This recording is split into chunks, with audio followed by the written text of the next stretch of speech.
말씀을 나누고자 합니다.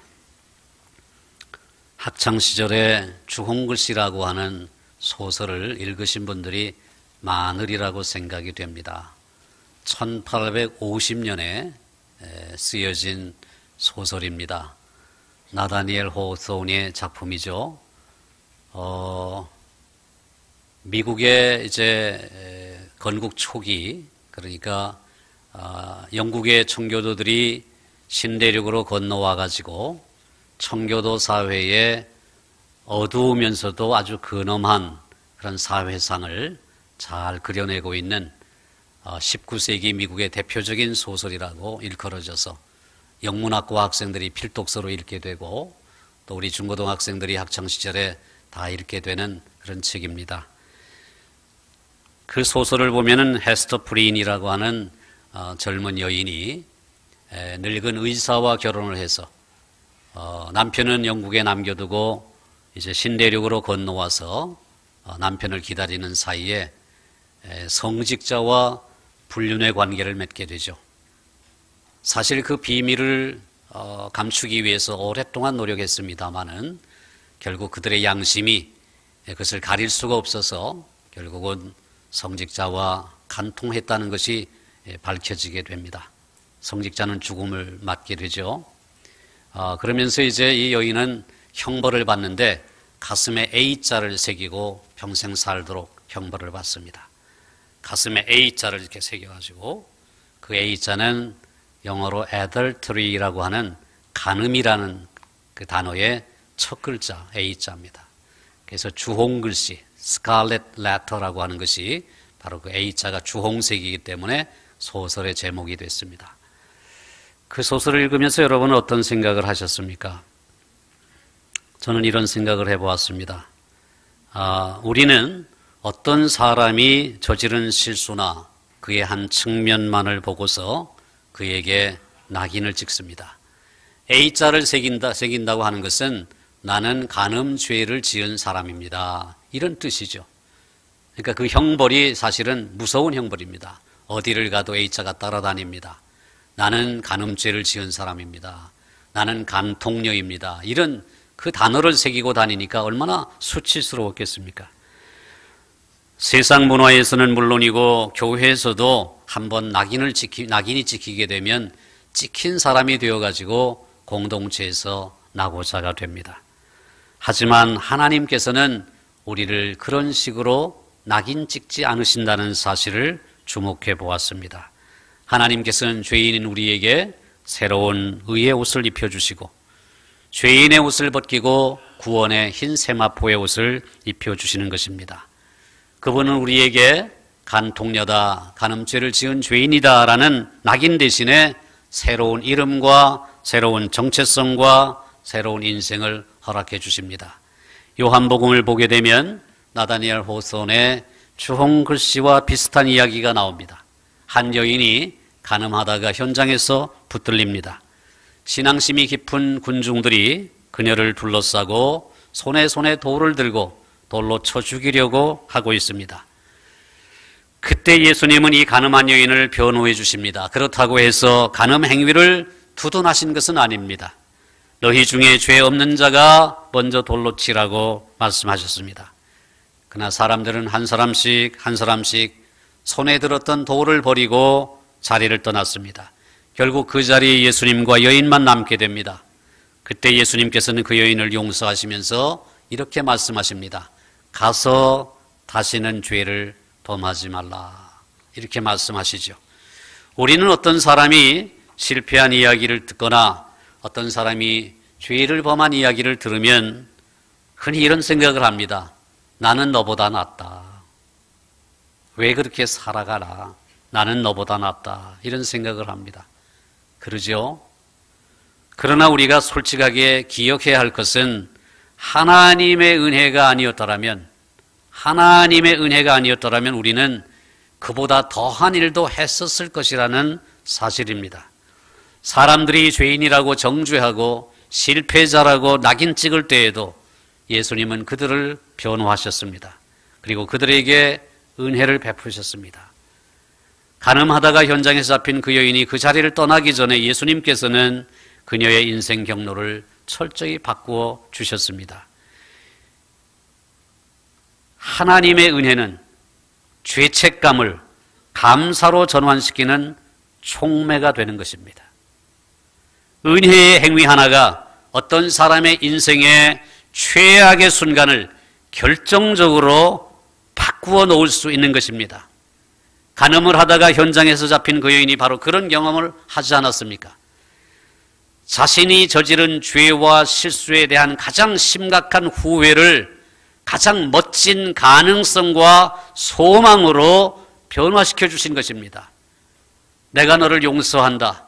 그러니 가서 다시는 죄를 범하지 말라라고 주님께서 말씀하셨습니다. 사랑하는 성도 여러분, 여러분도 혹시 남이 알지 못하는 혹은 남이 알고 있는 그런 죄나 실수 때문에 여전히 그 죄의 포로가 되어 있거나 과거에 포로가 되어 있다면 오늘 이 시간 주님이 주시는 이 말씀에 귀를 기울이시고 주님이 여러분에게 베푸시는 은혜로 인하여 참된 자유를 누리시고 하나님의 자녀답게 당당하게 살아가시는 여러분 되시기를 주의 이름으로 축원드립니다. 하나님께서 이스라엘 백성들을 430년 동안이나 애굽에 종살이 하던 이스라엘 백성들을 애굽에서 이끌어내시는 데에는 단 하루면 충분했습니다. 이스라엘 백성들은 6월절 출애굽 사건으로 그 죄악의 땅 애굽에서 벗어날 수 있었습니다. 그러나 문제는 그들 속에 있는 죄악의 뿌리, 노예의 근성, 애굽의 죄악된 이 뿌리를 끊어내는 데에는 무려 40년이라는 세월이 걸렸다는 사실입니다. 그들이 마침내 과거에서 벗어난 것은 길갈이라는 곳에서 이루어진 일입니다. 길갈에서 하나님께서는 내가 오늘 애굽의 수치를 너희에게서 떠나가게 하였다고 말씀하셨습니다. 이처럼 우리도 어쩌면 죄책감에서 완전히 벗어나는 데에 40년이라는 긴 세월이 걸릴 수도 있을 것입니다. 하지만 하나님께서는 우리의 죄책감이나 후회를 단번에 굴려버릴 수 있다. 길갈, 굴러갔다는 뜻입니다. 중요한 것은 우리에게 길갈의 체험이 꼭 있어야 된다는 사실입니다. 우리가 그리스도 안에 있다면, 우리는 더 이상 전에 내가 저지른 죄에 의해서 규정되는 것이 아니라 그리스도께서 십자가에서 행하신 일로 인하여 우리가 규정된다는 사실을 잊지 마셔야 될 것입니다. 하지만 그리스도 안에서 새로운 피조물이 된 이후에 정말 새로운 성품이 형성되기까지는 어느 정도 시간이 걸릴 것입니다. 하나님이 우리를 죄악 가운데서 단 하루 만에, 아니 하루도 필요 없습니다. 순간적으로 우리를 건져내실 수 있습니다. 그러나 우리의 옛 습관을 깨뜨리거나 새로운 경건한 거룩한 습관을 들이는 데에는 여러 해가 걸릴 수 있습니다. 그래서 우리에게는 모종의 결단이 필요한 것입니다. 길갈의 체험이 필요한 것입니다. 어떤 사람은 예수를 믿고 집안에서 대대로 모셔오던 제사를 없앴습니다. 어느 날 제사상을 풍성하게 차렸습니다. 근데 그 가정의 어머님이 예수를 믿게 됐습니다. 자녀들, 일가 친지들이 모인 자리에서 풍성하게 차린 제사상을 보란 듯이 뒤집어 버렸습니다. 그러면서 선언했습니다. 나는 이제부터 예수 믿기 때문에 오늘부로 이 제사를 드리지 않는다. 대신에 하나님 앞에, 살아계신 하나님 앞에 추도 예배를 드리겠다라고 선언했습니다. 모든 친인척들이 입을 삐죽삐죽거리고 난리가 났습니다. 그러나 단번에 결정을 내린 것입니다. 길갈의 체험을 한 것입니다. 어떤 사람은 예수 믿기 전에 술을 너무나 좋아해가지고 인삼주를 담그고 과일주를 담그고 뱀을 잡아다가 뱀술을 담그고 이렇게 집안 곳곳에 술병이 가득했습니다. 예수를 믿고 나니까 그것이 눈에 어른 걸을 때마다 옛날 생각이 난다고 해서 그 모든 인삼주, 뱀술, 과일주 몽땅 다 마당으로 가지고 나가서 망치로 다 두들겨 부숴버렸습니다. 한편으로 아까운 술을 먹지 않을 거면 다른 사람에게 이렇게 선물 주거나 싸게 좀 팔지 왜 저렇게 깨뜨릴 필요까지 있겠는가? 여러분 그런 생각 하셨죠? 아깝죠? 아까운 생각 가시는 분은 분명히 홀짝홀짝 잘 마시는 분인 것 같아요. 그분은 물론 아깝죠. 물론 아깝죠. 그런데 그분은 자신의 신앙생활의 결단, 이 길갈의 체험을 한 이후에 그것이 또 다른 유혹거리가 될 것 같으니까 아예 마음이 바뀌기 전에 모종의 결단을 한 것이 두들겨 부숴버려야 내가 다시는 이 일에 손을 대지 않는다. 이런 확신을 가지고 하나님이 기뻐하시는 일을 택한 것이에요. 그것이 바로 길갈의 체험입니다. 굴러가 버린 거예요. 옛날의 죄의 습관이 굴러가 버린 거예요. 떠나가 버린 거예요. 이제 다 버려버린 거예요. 만일 우리가 예수를 진정으로 믿기를 원한다면 과거와 이처럼 완전히 단절해야 되는 것입니다. 집안 곳곳에 숨겨두거나 붙여두었던 부적을 떼가지고 불태워버리는 것입니다. 집안 곳곳에 모셔두었던 우상단지들 다 꺼내가지고 박살을 내버리는 것입니다. 그리스도께서 우리의 죄를 십자가에 못 박으시고 없애버리셨습니다. 그것을 다시 되살리는 우를 범해서는 안 될 것입니다. 죄와의 단절, 내 속에 있는 죄의 뿌리, 잘못된 습관들, 주 예수 그리스도의 십자가의 은혜로 완전히 뿌리 뽑고 버리는 길갈의 체험이 여러분에게 있으시기를 주의 이름으로 축원드립니다. 축원드립니다. 오늘 본문 보십시다. 1절 말씀입니다. 그러므로 이제 그리스도 예수 안에 있는 자에게는 결코 정죄함이 없나니. 한 단어도 버릴 단어가 없습니다. 그러므로 이제 그리스도 예수 안에 있는 자에게는 결코 정죄함이 없다. 여러분, 그러나 우리가 다 소중한 단어이지만 이 구절에서 가장 간과하기 쉬운 단어가 이제라는 말입니다. 그러므로 이제, 지금, 바로 여기, 바로 이 시간, 하나님의 용서는 현재형입니다. 현재형이에요. 지금 용서함 받았습니다. 어떻게 해요? 완전하게, 온전하게. 바울의 이 말은 이론이 아닙니다. 바울이 어떤 사람입니까? 사울이라 불리던 사람입니다. 스데반을 죽이는 일에 앞장서서 증인이 되고 옷을 맡아가지고 있던 사람입니다. 아마도 스데반 사건이 못내 잊혀지지 않았을 것입니다. 스데반의 기도가 기억되었을 것입니다. 때때로 죄책감에 사로잡혔을지도 모릅니다. 예수 믿는 자들을 잡아다가 죽이는 일에 앞장섰던 그는 순교의 현장마다 증인으로 참여한 것이 한두 번이 아니었을 것입니다. 눈을 감으면 그들의 순교의 장면이 마치 스냅 사진처럼 지나갔을 것입니다. 그랬던 사람이 다메섹 도상에서 그리스도를 만났습니다. 순식간에 변화된 거죠. 눈이 멀게 됐습니다. 찬란한 빛을 보고.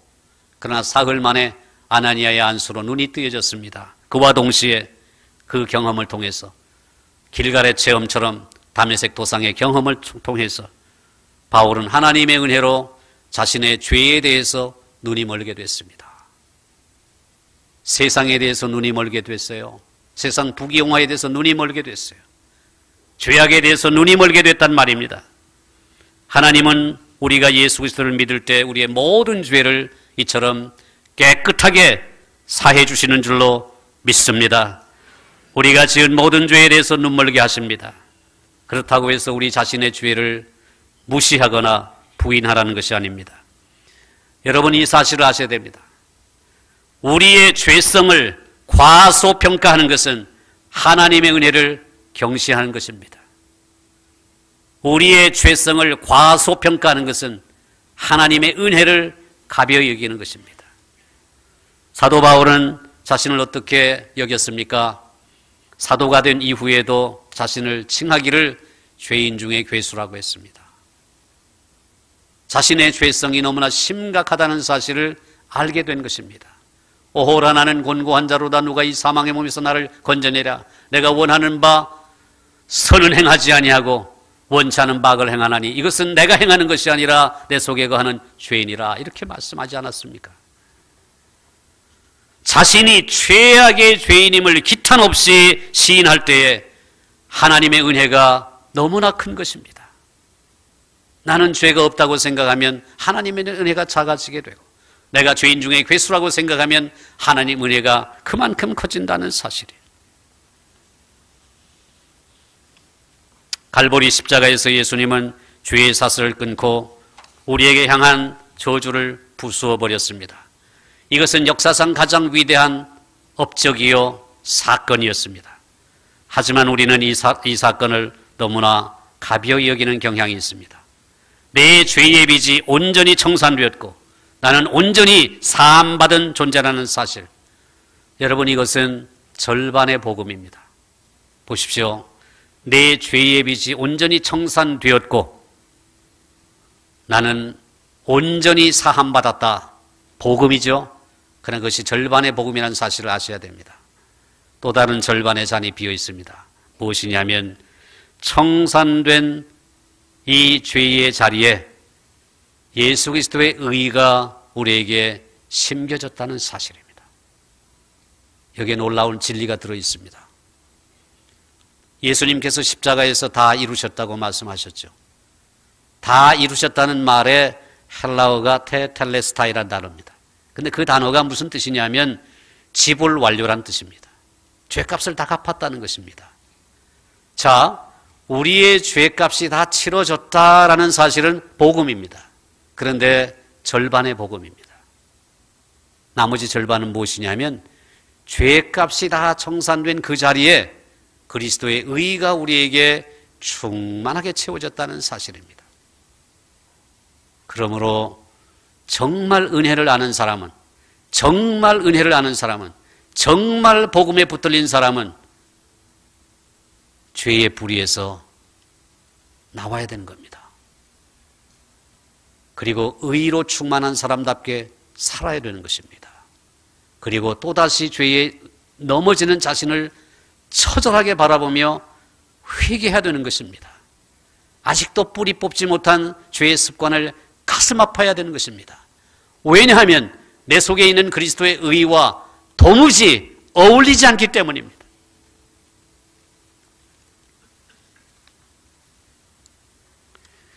어떤 아버지가 훌륭한 농구 선수였던 아들이 너무나 자랑스러웠습니다. 그래서 아들의 모든 경기의 하이라이트를 DVD에다가 편집해서 담았습니다. 아들이 3점 슛을 쏘아서 성공하면 그것을 딱 잘라가지고 편집을 하고, 덩크 슛을 쏘아서 성공하면 그것을 잘라서 편집을 하고, 또 공중볼을 이제 잡아채는 그런 멋진 장면이 연출되면 그것을 잘라서 편집했습니다. 그리고 나서는 그 DVD를 다른 제 친구에게, 이 아버지가 자기 친구에게 보여주었습니다. 여봐, 우리 아들 이렇게 멋진 선수야. 한번 보여줄게 하고 편집한 DVD를 보여줬습니다. 연세가 80이 넘은 노인 친구가 그 친구가 보여주는 친구의 아들의 농구 장면을 이렇게 보았습니다. 이 친구가 이렇게 얘기합니다. 이야, 자네 아들 정말 훌륭하구만. 단 한 번의 실수도 없구만. 던지는 족족 골을 넣으니 말일세. 그 노인은 이제 80세가 넘어서 분별력이 약간 떨어졌습니다. 그 DVD의 내용이 여러 경기에서 성공한 것들만 가려 뽑아가지고 편집했다는 사실을 몰랐던 것입니다. 아들이 던지는 족족 골인이 되고 튀어오르는 공이 있으면 무조건 아들이 잡아채고 덩크슛, 3점슛 얼마나 잘하는지 던지는 것마다 골을 넣으니 얼마나 잘하겠습니까? 근데 자세히 보면 사실 아들이 어떤 모습에서는 붉은색 유니폼을 입고 또 다른 모습에서는 흰색 유니폼을 입었는데 그것은 상관없이 그냥 모든 것이 성공하는 것만 눈에 보이게 된 것입니다. 사실 그 영상물 속의 농구 선수는 지구상에서 가장 뛰어난 농구 선수죠. 근데 사실 그 영상물은 실제의 농구 선수의 모습이 아니라 그 농구 선수의 가장 좋은 모습만을 편집한 아버지의 작품인 것입니다. 여러분, 이런 생각 안 드십니까? 우리의 하늘아버지 천부께서도 우리의 인생의 모습을 그렇게 편집하시지 않겠습니까? 그게 복음입니다. 여러분, 상대방이 공격해서 나를 넘어뜨렸던 장면 다 삭제됩니다. 내가 사탄에 의해서 실패했던 장면 다 삭제됩니다. 주홍글씨 A자를 새겨야 되는 그런 죄를 범했어도 하나님이 지워버리십니다. 그 주홍글씨의 A자가요, 나중에 그 작가가 나다니엘 호우손이 무엇을 상징하는 것으로 바꾸는지 아십니까? adultery의 A가 아니라 able, 능력 있는, 유능한, angel, 천사, 이런 의미로 바꿔놓습니다. 죄 많은 여인이 능력 있는 여인으로, 천사 같은 여인으로 바뀌게 됐다는 사실을 그 작가가 우리에게 던져주는 메시지예요. 우리의 하늘 아버지께서도 우리의 빗나간 모습, 우리의 실수, 우리의 잘못, 우리의 패배, 이 모든 내용을 삭제하시고 오로지 성공한 것, 하나님께 충성한 것, 정말 선한 사업한 것, 주의 몸된 교회를 위해서 헌신한 것, 이런 것들만 편집해서 우리를 칭찬해 주시는 하늘아버지이심을 믿으시기를 주의 이름으로 축원드립니다. 야구에는 삼진 아웃이 있죠. 스트라이크 3개를 받으면 아웃됩니다. 우리의 삶의 한켠에도 삼진 아웃이 있는 것 같습니다. 흔히 이렇게 하죠. 3번까지는 봐준다. 4번부터는 어림없다. 3세판이다. 그래서 우리도 3번까지는 용서해 줍니다. 그러나 4번째 같은 실수를 저지르면 잘라버립니다. 너 같은 사람하고는 상종하지 않겠다 하고 잘라버립니다. 그러나 여러분, 하나님께는 삼진 아웃이 없어요. 베드로가 예수님께 이렇게 묻죠. 형제가 나에게 죄를 범했을 때 몇 번 용서해 주면 좋겠습니까? 그러면서 자기가 스스로 답변합니다. 7번 하면 될까요?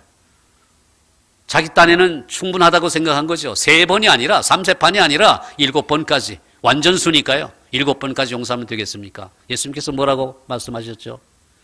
7번이 아니라 7번씩 70번. 7번을 70번씩이라도 용서해야 될 것이다. 여러분, 이것은 490번 용서라는 말이 아니라 무한대로 용서라는 것입니다. 하나님의 사랑에 상한선이 없다는 것입니다. 하나님은 끝까지 우리를 사랑하시고 용서하시는 분이십니다.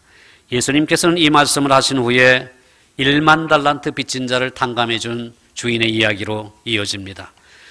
여러분, 제가 또 새삼스럽게 1만 달란트가 얼마나 되는가를 계산해 보았습니다. 한 달란트는 60문화입니다. 60문화. 이 문화라고 하는 단위는 석 달치 임금입니다. 1문화가요. 1문화가 석 달치 임금입니다. 한 달에 100만 원 버시는 분은 300만 원, 한 달에 1000만 원 버시는 분은 3000만 원. 이것이 1문화입니다. 그렇다면 한 달란트가 60문화니까 석 달치 곱하기 60 하면은 180개월이 나옵니다. 그러니까 한 달란트는 180개월의 임금입니다. 180개월이 몇 년입니까? 15년입니다.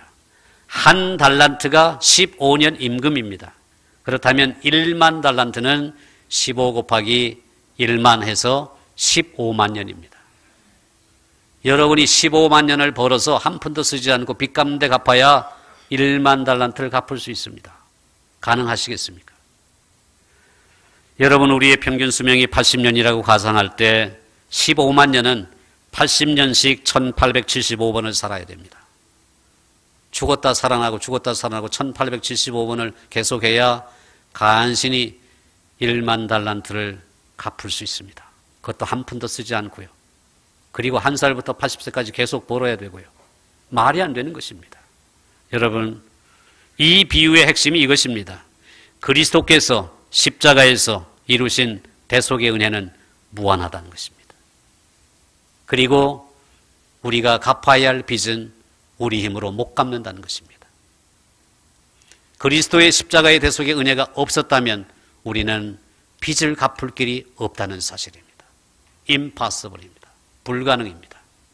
그것을 가능하게 하신 것이 예수 그리스도의 십자가의 은혜입니다. 내 지은 죄 주홍빛 같더라도 주 예수 깨달으면 그 십자가 피로써 다시 쓰사 흰 눈보다 더 정하리라. 얼마나 놀랍습니까? 내 지은 죄 주홍빛 같더라도 주 예수께 다하려면 그 십자가 피로써 다 씻어서 흰 눈보다 더 정하리라. 십자가에서 마지막 숨을 거두시기 전에 예수님께서는 다 이루셨다고 했습니다. 지불 완료란 말입니다. 여러분, 제가 말씀드렸죠. 우리의 죄값이 치러진 것은 절반의 복음이라고요. 또 다른 절반은 그리스도의 의가 우리에게 전가됐다는 사실. 은행 계좌 이체를 생각하시면 됩니다. 우리의 빚이 정말 1만 달란트 같은 무한대의 빚을 지고 있습니다. 주님께서 십자가 지실 때 우리의 모든 죄에 있는 이 마음속에 있는 죄가 다 주님의 십자가에 전가됐습니다. 우리 마음이 텅 비게 된 거죠. 빚이 없어졌습니다.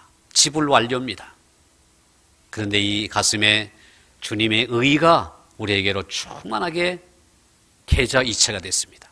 우리의 계좌에서 죄가 주님의 계좌로, 주님의 계좌에서 의가 우리에게로, 이것이 완벽한 복음입니다. 그렇다면 이와 같은 은혜를 받은 자는 어떻게 살아야 합니까? 내 안에 의가 있는데 어찌 죄에 거할 수 있겠습니까? 돼지가 그 먹던 것, 토한 것으로 돌아갈 수 있겠습니까? 사랑하는 성도 여러분, 오늘 본문을 다시 한번 확인해 봅시다. 그러므로 이제 바로 지금 그리스도 예수 안에 있는 자에게는 결코 정죄함이 없나니 이는 그리스도 예수 안에 있는 생명의 성령의 법이 죄와 사망의 법에서 너를 해방하였음이라. 아멘. 이것이 바로 복음입니다. 이 복음의 진리 위에 굳건히 있어서 다시는 죄의 멍에를 매지 말고 복음 안에서 참 자유를 누리며 내 안에 있는 예수 그리스도의 의로 인하여 하나님 앞에서 선하게 사시는 죄의 뿌리를 끊어버리시고 길갈의 체험을 통하여, 다메섹 도상의 체험을 통하여 여러분의 삶의 방향과 목적이 온전히 변화되는 놀라운 은혜가 여러분의 삶의 자리에, 가정에 충만하시기를 주의 이름으로 축원드립니다. 축원드립니다. 축원드립니다.